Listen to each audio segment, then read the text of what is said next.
Okay, this is my second time recording again. My file got corrupted. This is so annoying. This is the review of the August 1st episode of NXT, the first episode since the Great American Bash. The show actually opened with highlights from the Great American Bash, and the first segment was in the parking lot, Tony D'Angelo and Channing Lorenzo pulling up as the new tag team champions, but they're immediately attacked by the former tag team champions whom they beat at the Great American Bash, the Gallus Boys. The first match of the night was Lyra Valkyria versus JC Jane. Before the match, JC Jane actually went to the commentary table, put on one of the headsets, and started saying how she was going to finish Lyra Valkyria today. Then when Lyra Valkyria was making her entrance, JC Jane attacked her as well, but the match was eventually won by Lyra Valkyria. We then see a backstage segment with Trick Williams and Carmelo Hayes in the locker room. Trick Williams tells Hayes like, yo, I can't really be your sidekick, I want to be my own man. Carmelo Hayes gives him his blessing, and then we see Trick Williams basically walk off and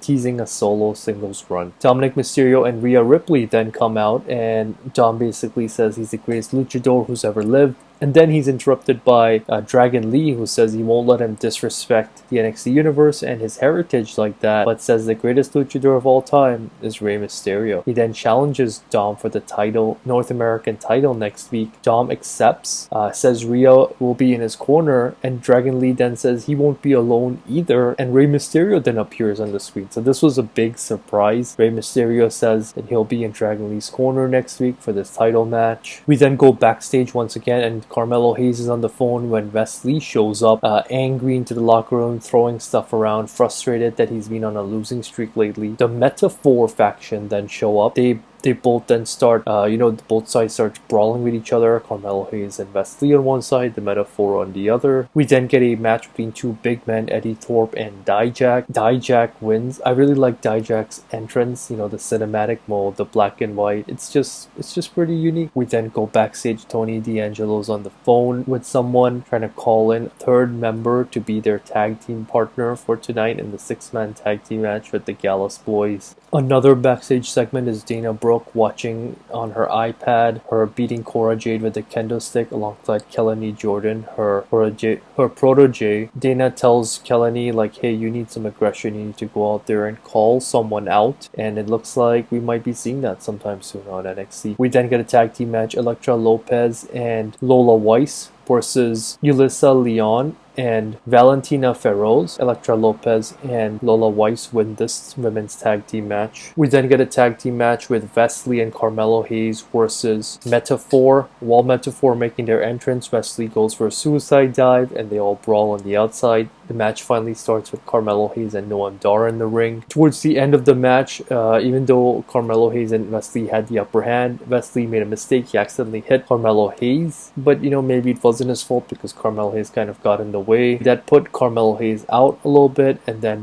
Wesley got distracted. Oh no, he just hit his own tag team partner. Metaphor took advantage of that. Mensah and Dar kicked Wesley, and Dar eventually pins him for the win. After the match, Wesley and Carmelo Hayes are arguing with each other, teasing that Wesley will eventually be the next #1 contender for the NXT title, and that these two men are going to be feuding with each other. We then get a video package of Braun Breaker insulting Von Wagner, saying how he's a nobody, how he's soft, and how that picture of Von Wagner when he was a baby with a scar on his head, if he thinks that hurt, just wait until Braun Breaker's done with him. So yeah, pretty heelish promo there. We then see Dominic Mysterio backstage in the parking lot. That this was a bit of a funny segment. So he was being confronted by Axiom, him and Rhea Ripley, and Axiom's like, confronting them, and then Dom's like, wait, didn't you already tell us earlier how much you love my dad?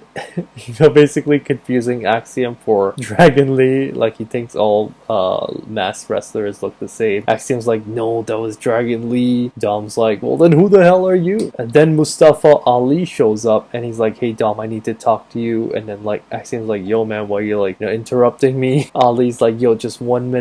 He continues to talk to Dom. Axiom once again is like, hey man, what are you doing? Ali turns around frustrated. He's like, hey, I said like 1 minute. And while they're both of them are arguing, Dom and Rhea quickly leave. And when Ali turns around once again to talk to Dom, they're gone, and Ali's frustrated and he gets into an argument with Axiom, teasing a match between these two down the line as well. We then get Baron Corbin versus Andre Chase, who's accompanied by Thea Hale and Duke Hudson. Earlier in the night, we actually saw in a backstage interview Thea Hale and the rest of Chase U were being interviewed when Baron Corbin interrupted and disrespected them, and so that led to this match. During the match, Thea Hale actually threw the towel in the ring, just like how at the Great American Bash, Andre Chase threw the towel while Thea Hale was in a submission move, but Corbin saw it while the referee didn't. He got the towel, threw it back out. I guess he didn't really want to win this way, but either way it didn't matter because Corbin hit the end of days and beat Andre Chase to win the match. Backstage, Meta4 are actually celebrating their win from earlier when Tyler Bate shows up and challenges Noam Dar for the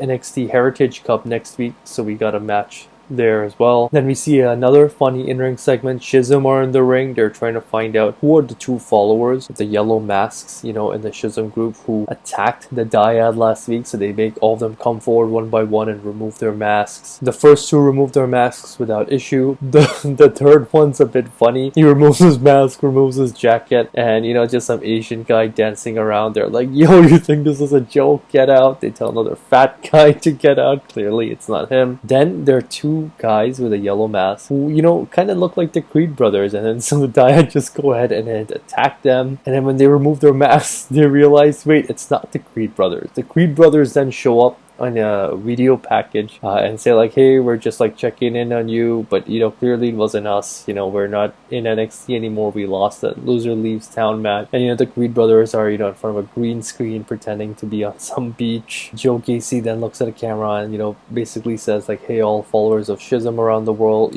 help us find the Creed brothers and bring them to us. Finally, we get the six-man tag, Gallus versus Tony D'Angelo, Channing Lorenzo, and their surprise partner is none other than Santos Escobar. So, of course, team Tony D'Angelo, Channing Lorenzo, and Santos Escobar win. And that isn't actually the end of the night because we then get a video package just to end the show of Ilya Dragunov, talking about how he's going to get revenge on Trick Williams, who he blames, not being able to win the NXT title at the Great American Bash. He says his path to retribution will begin next week. So yeah, that's all for NXT. I think it was a pretty stacked and solid show after a big premium live event like the Great American Bash. Pretty solid.